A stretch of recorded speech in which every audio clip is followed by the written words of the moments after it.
Hello everyone, welcome back to my channel. আজকে কিন্তু চলে এসেছি আরও একটা নতুন ভিডিও নিয়ে। আর আকাশের অবস্থা কিন্তু একদমই ভালো না। রাত থেকে শুরু হয়েছে বৃষ্টি, আর সকালের দিকে কিন্তু একটু বৃষ্টিটা কমেছে, মানে এখন শুধু হাওয়া দিচ্ছে। আর আকাশের অবস্থা দেখো, মানে পুরো মেঘে ঢেকে আছে, কোনো জায়গা দিয়ে কিন্তু সূর্যিমামার দেখা নেই। আর সমস্ত জামা কাপড় না মেশিনে ধুয়ে মানে মেলে দিয়েছিলাম, আর গুনগুনকে নিয়ে একসাথে ছাদে উঠেছি। আর দেখো গাছগুলো তোমাদেরকে চলো একবার দেখিয়ে দিই। আর এটা দেখতে পাচ্ছ স্থলপদ্মের গাছটা, এটাতে কিন্তু আগে প্রচুর পরিমাণে ফুল ফুটেছে, এখন কিন্তু কুড়ি একদমই নেই। মানে এখন তো অ্যাকচুয়ালি এই ফুল তো ফোটে না, তো তার জন্য কিন্তু শুধু বড় হয়ে আছে গাছটা, ফুল আর নেই। আর এই গাছটাতে দেখো জবা ফুলটা বেশ সুন্দর হয়েছে। আর দূর থেকে দেখাই চলো তোমাদেরকে, পাশের গাছে না সজনে ডাঁটা হয়েছিল, তো সে সজনে ডাঁটা তো তোমাদেরকে একবার দেখিয়ে দিলাম। আর প্রত্যেকটা গাছেই কিন্তু কড়ি হয়ে আছে বলি না, গাছগুলোকে আমরা ছেটে দিচ্ছি না, যেহেতু এখন তো ফুলের সিজন, তাই জন্য কিন্তু এখন আর গাছ কাটছি না। আর এত বড় বড় মানে কড়ি হয়ে থাকে, মানে নিজেরও ইচ্ছা করে না যে গাছগুলোকে আর কেটে দিই আর কি। আর দেখো খুব সুন্দর কিন্তু কড়িগুলো হয়ে আছে, সমস্ত মানে প্রত্যেকটা ডালে ডালে কড়ি। তো এত ফুল হয় যে ফুল তোলার পরেও না এত ফুল রয়ে যায় গাছে, সব ফুল তো আর তোলাই হয় না, কিছু কিছু ফুল রয়ে যায়। দেখতে পাচ্ছ এই গাছটাতে ফুল কিন্তু রয়েও গেছে, আর প্রত্যেকটা ডালে ডালে কিন্তু কুড়ি আছে। ওই জন্য এই গাছগুলোকে এখন আর ছাঁটা হচ্ছে না, যখন ফুল একদম পুরো ফুটে যাবে তখনই কিন্তু কাটা হবে গাছগুলোকে। আর এই গাছটা চলো তোমাদেরকে দেখাই, এটা হচ্ছে গোলাপি রঙের মানে থোকা জবা আর কি। এটা কিন্তু প্রচুর পরিমাণে ফোটে এই বাড়িতে আর কি গাছটাতে, আর অনেক কুড়ি হয়ে আছে। এই গাছটার ফুলটা কিন্তু ভীষণ ভালো লাগে, এই গাছটা কিন্তু আমার বাপের বাড়িতেও ছিল। তো এই গাছগুলোর মধ্যে প্রত্যেকটা মাথায় মাথায় দেখো কুড়িগুলো দেখা যাচ্ছে। আর চলো দূর থেকে তোমাদেরকে আরও একটা জিনিস দেখাই, মানে আমাদেরই পাশে থাকে ওরা, তাদেরই গাছে দেখো কতগুলো লিচু ধরেছে।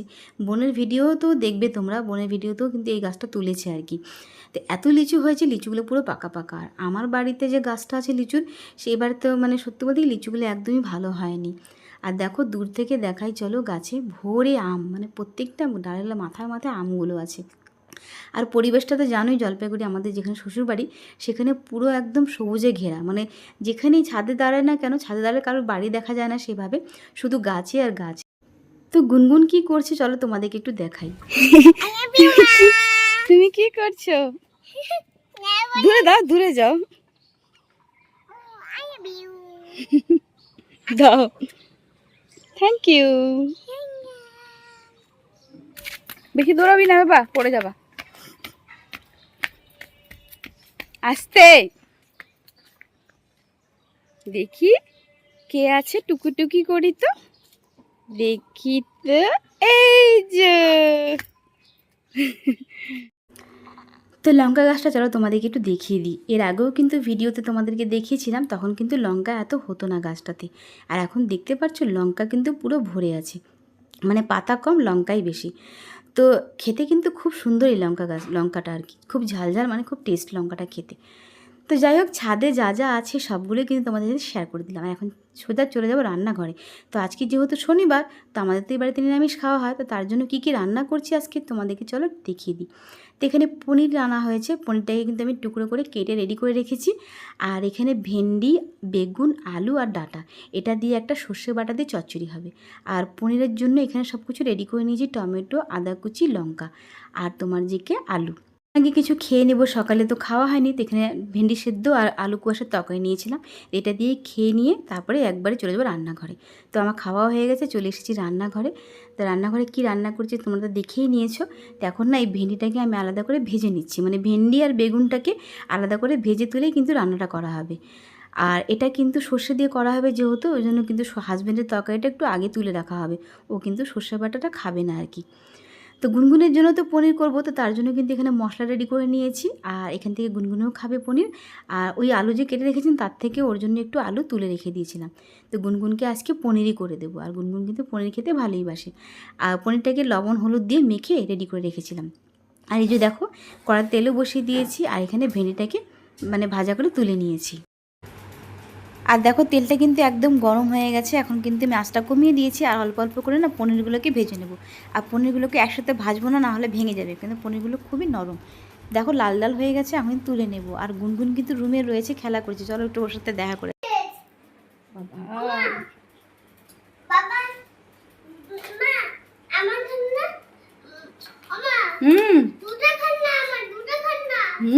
দুটো ডক্টর শেষ।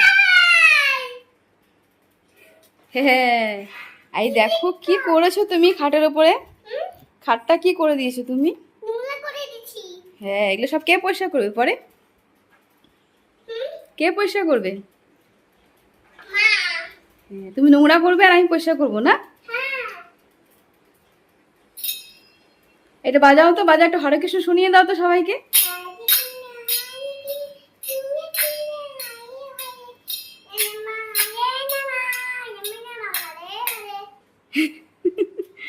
ঠিক আছে, সবাইকে বাই বলে দাও, বাই বলে দাও।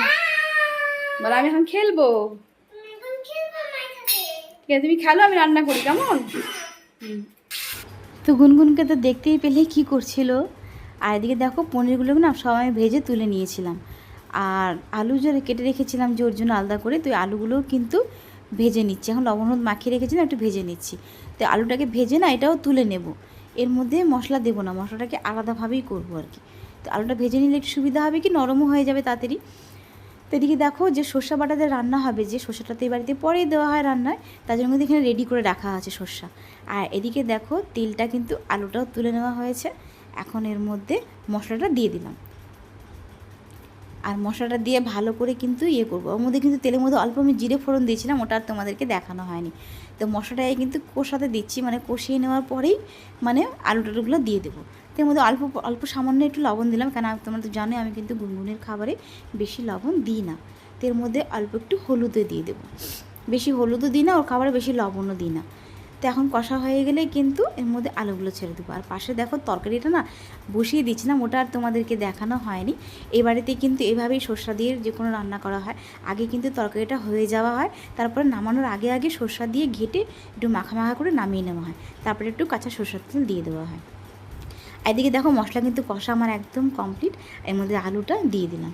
তো আলুটাকে দেওয়ার পরেও কিন্তু একটু ভালো করে নেড়েচেড়ে একটু কষিয়ে নেব। তাহলে কি হবে, আলুর গায়েও কিন্তু মশলাটা পুরো ভালোভাবে লেগে যাবে। যেহেতু ওর তো রান্নাতে আমি বেশি খুব একটা তেল দিই না, ওই জন্য তো অল্প তেলই রান্না করি, এভাবেই করি। আর দেখো কষা একদম কমপ্লিট। আর জলটাও কিন্তু এর মধ্যে পরিমাণ মতন দিয়ে দিলাম। খুব একটা বেশি জল দেবো না, অল্পই দেবো, কেন গুনগুন খুব একটা পাতলা ঝোল খায় না। তো গুনগুনের জন্য আমি এখানে বানাচ্ছি শরবত, মানে রস করে দিচ্ছি ওকে, মানে মৌসুম্বির রস। এই গরমের সময় কিন্তু বাচ্চাদেরকে মৌসুমির রসটা খাওয়া খুবই উপকার। তা আমি কিন্তু হাত দিয়েই করবো। তো এইভাবে কেটে নিয়েছি না, এইভাবে কাটলে না রসটা করতেও সুবিধা হয়। তো আমি মেশিন আছে রস করার, কিন্তু আমার মধ্যে করছি না, আমি হাত দিয়েই করছি। তো এইভাবে কিন্তু সব লেবুগুলোকে ভালো করে রস করে নিচ্ছি বাটির মধ্যে। তারপরে ছাঁকনি দিয়ে না ছেঁকে নেব। তাহলে কী হবে, ভেতরে যে বিচি টিচিগুলো পড়ে থাকবে সেগুলোও থাকবে না, ফ্রেশটাই থাকবে আর কি। তো আমি কিন্তু এই দেখো ছেঁকে রেডি করে নিয়েছি। আর দেখো 3টে কেটেছিলাম, আর দেখো রস কতটুকু হয়েছে, অল্প একটু রস হয়েছে, মানে বেশি খুব একটা রস হয়নি। তো এই বোতলের মধ্যে করেই কিন্তু আমি সবসময় গুনগুনকে রস খাওয়াই। আমি যখন বাপের বাড়িতে থাকি এর মধ্যে করেই কিন্তু বোনও করে এর মধ্যেই খাওয়াতো। তো যাই হোক, এখানে তো আমাকে সব একাই করতে হচ্ছে, ওখানে গেলে তো আমাকে এসব করতে হয় না, আমার বোনই করে দেয়। তো দেখো গুনগুন রান্নাঘরে এসে দেখছে কি করছি আমি, এদিকে দেখো রসটা কিন্তু এই তালে ওকে রসটাও খাইয়ে দিচ্ছি, কেন না হলে কিন্তু খাওয়াতে খুব মানে হয় আর কি, খেতে চায় না। তো গল্প করে করে কিন্তু রসটাও খাইয়ে দিলাম। আর দেখো গুনগুনের কিন্তু মানে পনিরটা যে বসিয়েছিলাম সেই পনিরটা কিন্তু আরও অল্প বাকি আছে, মানে আলুটা একটু মানে ভাজাটা হয়ে গেছে, কিন্তু ভাজা হলেও তো একটু সেদ্ধ হতে টাইম লাগে, তো তার জন্য কিন্তু আলুটা একটু সেদ্ধ হওয়া বাকি আছে। তো এই হচ্ছে আজকে আমাদের রান্না বান্না। তো এদিকে দেখো আমাদের যে মানে পনিরটা হবে তার জন্য কিন্তু এখানে জিরে আর তেজপাতা ফোড়ন দিয়ে আমি না লবণ হলুদ লাগিয়ে আলুটাকে ভাজতে বসিয়ে দিয়েছিলাম। এটা আর তোমাদেরকে আর দেখায়নি। তো এটা ভাজা ভাজা হয়ে গেলে আমাদের পনিরটাও রান্না করে নেব। আর এখানে দেখো আমি কিন্তু গুনগুনের মানে ঝোলে কিন্তু পনির দিয়ে দিয়েছি, সেটা আর তোমাদেরকে দেখানো হয়নি। পনির দেওয়ার পরে কিন্তু আমি এই দেখো পনিরগুলো সব দিয়ে দিয়েছি। আর পনিরটা এত নরম না, ওই জন্য আমি প্রথম থেকে পনির দিইনি। আমি পনির কিন্তু মানে হয়ে যাওয়ার আগে আগে দিচ্ছি, মানে আলুটা যখন সেদ্ধ হয়ে গেছে তখনই কিন্তু আমি পনিরটা দিয়েছি। আর এদিকে ওই জন্য আলুটাকে ভালো করে একটু ভাজা ভাজা করে নেবো। আর আমরা কিন্তু অল্প তেলেই রান্না করা হয়, বেশি খুব একটা তেল দেওয়া হয় না, কারণ আমার হাজব্যান্ডকে তেল খাওয়া বারণ, ডাক্তার বলেছে তেল খেতে বারণ। তার জন্য কিন্তু ও যেহেতু খাবে ওই জন্য কিন্তু একদম হালকা করে রান্না করা হচ্ছে, তেল কম দিয়ে। আর তেল খাওয়া তো শরীরের পক্ষে ভালোও না, কম খাওয়াই ভালো। এই দেখো রান্না কিন্তু গুনগুনের একদম কমপ্লিট। আর আমি কিন্তু ঘি দিয়েও রেখে দিয়েছিলাম, ওটা তোমাদেরকে দেখানো হয়নি। তো এই দেখো এখানে কিন্তু জল দিয়ে দেওয়া হয়েছে, একদম বসিয়ে দেওয়া হয়েছে। আলুটা সেদ্ধ হলে এর মধ্যেও পনির কটা দিয়ে দেওয়া হবে। আর গুনগুনকে কিন্তু আমি স্নান করে রেডি করে দিয়েছিলাম। আর কি কি রান্না হয়েছে চলো তোমাদেরকে দেখিয়ে দিই। তো দেখতেই পেলে এখানে কিন্তু সকালে ডাল করেছিলাম, তেঁতোর ডাল ওটা, আর ভাত তো সকালেই করা হয়েছিল। আর এখানে করা হয়েছে যে সর্ষে দিয়ে যেটা বললাম ওটা করা হয়েছে। এখন কিন্তু দেখতে বেশ ভালো লাগছে তরকারিটা। আর এখানে তো দেখতেই পাচ্ছ পনির আমাদের, এটা কিন্তু খুব এখনই নামানো হয়েছে, দেখে পুরো গরম একদম ধোঁয়া বেরোচ্ছে। তো যাই হোক, এখানে হচ্ছে আমার হাজব্যান্ডের জন্য তুলে রেখেছিল, কেন ও তো শসা খাবে না। তো একদম স্নান করেই তোমাদের কাছে, মানে স্নান করে পুজো সেরেই তোমাদের কাছে চলে এসেছি একটু কথা বলতে। মানে কথা তো বলতে পারছি না, মানে ভয়েসটা পরেই দিচ্ছি যেহেতু গুনগুন মোবাইল দেখছিল। তো আমার কিন্তু স্নান করা হয়ে গেছে, পুজো দেওয়া হয়ে গেছে, এখন গুনগুনকে খাইয়ে কিন্তু আমিও খেয়ে নেব। আর আজকের ব্লগটা তোমাদের কেমন লাগলো অবশ্যই কিন্তু একটা লাইক কমেন্ট করে জানাবে। আর খুব তাড়াতাড়ি নতুন ভিডিও নিয়েও চলে আসবো। আর দেখো তোমাদেরকে একটু বাইরের দৃশ্যটাও দেখিয়ে দিলাম।